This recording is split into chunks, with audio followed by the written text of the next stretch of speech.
So Miss J.A. is a 24-year-old obese female who is referred to our office by her primary care doc for evaluation of new headaches. She reports that about 4 months ago she started having 8 to 10 out of 10 retroorbital bilateral throbbing headaches that last about 2 to 3 hours at a time or more. She said they don't wake her up from sleep and they seem to occur at random times throughout the day.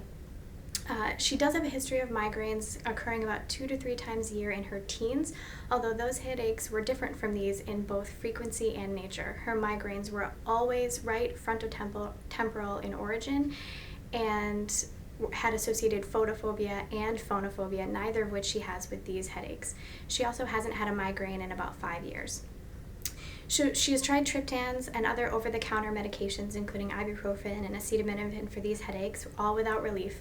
Her headaches are worsened by Valsalva and bending over, and in fact, she sometimes experiences transient blurry vision when she bends over, which lasts for about 20 to 30 seconds after she stands up.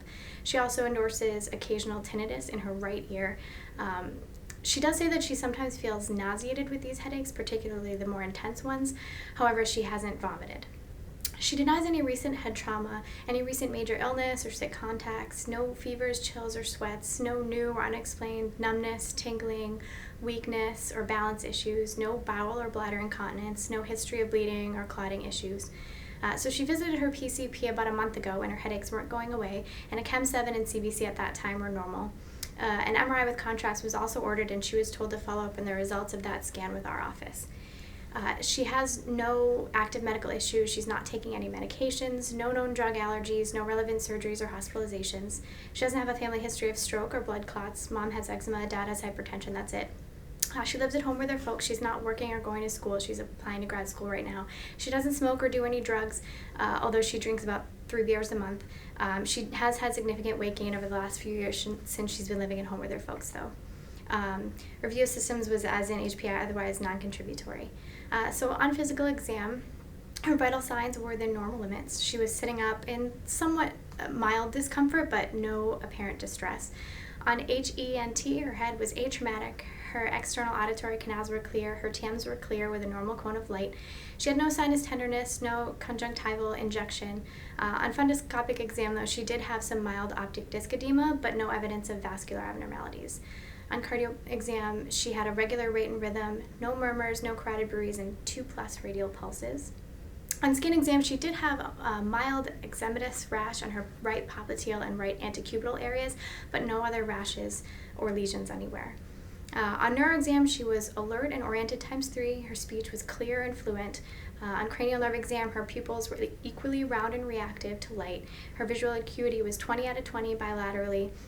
She did have mild loss of her inferonasal visual fields, but her supraronasal and temporal visual fields were intact. She had no deviation on primary gaze. Extraocular movements were intact without nystagmus. She had no ptosis. She had intact facial sensation to light touch and pinprick in all 3 distributions, and facial movements were symmetric. Hearing was intact to finger rub bilaterally. Soft palate raise was symmetric, tongue was midline, head turn and shoulder shrug were intact bilaterally.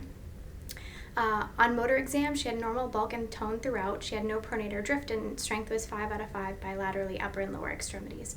Cerebellar exam was normal to finger to nose, heel to shin, and rapid alternating movement. She had no dysmetria or abnormal movements and a negative Romberg. Reflexes were 2+ throughout. Sensory exam was intact, bilateral upper and lower extremities to light touch, vibration, pinprick, temperature, and proprioception. And her gait was steady during normal gait, as well as heel, toe, and tandem gait. She did have this outside MRI with contrast recently, which was read as overall normal. She had no evidence of acute lesion or infarct or hemorrhage. Her ventricles, orbits, sinuses, and venous structures were all read as normal. So in summary, Ms. J.A. is a 24-year-old obese female with a history of migraines who comes in with 4 months of retroorbital headaches associated with intermittent visual loss and right-sided tinnitus, and an exam significant for partial visual field loss and papilledema, but an otherwise normal exam and a normal MRI. So plan for her with regard to her headache.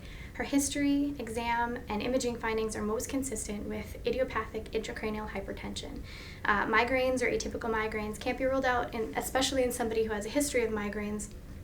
However, these headaches are inconsistent with her prior migraines and are not alleviated by the classic abortive medications for migraines. In somebody with orbital headaches, you have to think about cluster headaches. However, cluster headaches are typically unilateral and they're associated with other symptoms that she doesn't have, such as lacrimation, rhinorrhea, nasal congestion, or conjunctival injection, none of which she has. The time frame, the lack of other neuro findings, and the normal MRI findings are really inconsistent with an optic neuritis or an MS, and the time course of her headache also is not highly suggestive of subarachnoid hemorrhage, so that's not something that we're worried about. She also doesn't have any history, exam findings, or lab findings consistent with an infectious etiology. So at this point, the next step, given her normal MRI, is to get a lumbar puncture. In particular, we're most concerned about the opening pressure.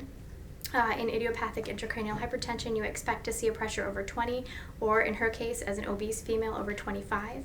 But we also want to send other CSF studies to rule out an infectious or inflammatory process that we may have missed. So we'll send other studies including cell count, gram staining cultures, cytology, glucose, protein, and oligoclonal bands. We discussed the differential with her and the high likelihood that this is IIH, and we also discussed the importance of weight loss as a treatment for this condition, as well as for her overall health. We also discussed that if her diagnosis is confirmed, we'll likely start her on a course of acetazolamide, and we'll follow up with her in 1 week once labs have returned.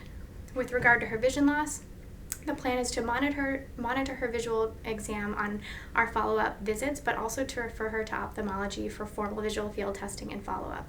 The hope is that conservative medical treatment will address her visual loss and resolve the issue, but if it does not resolve the issue or if the issue worsens, we may need to investigate surgical options, such as optic nerve sheath fenestration or transverse sinus stenting, or one of these types of options. As far as her obesity, we discussed ways to incorporate exercise into her daily routine as well as healthy eating habits, and the rash is most likely eczema, and we'll have her follow up with her PCP for that.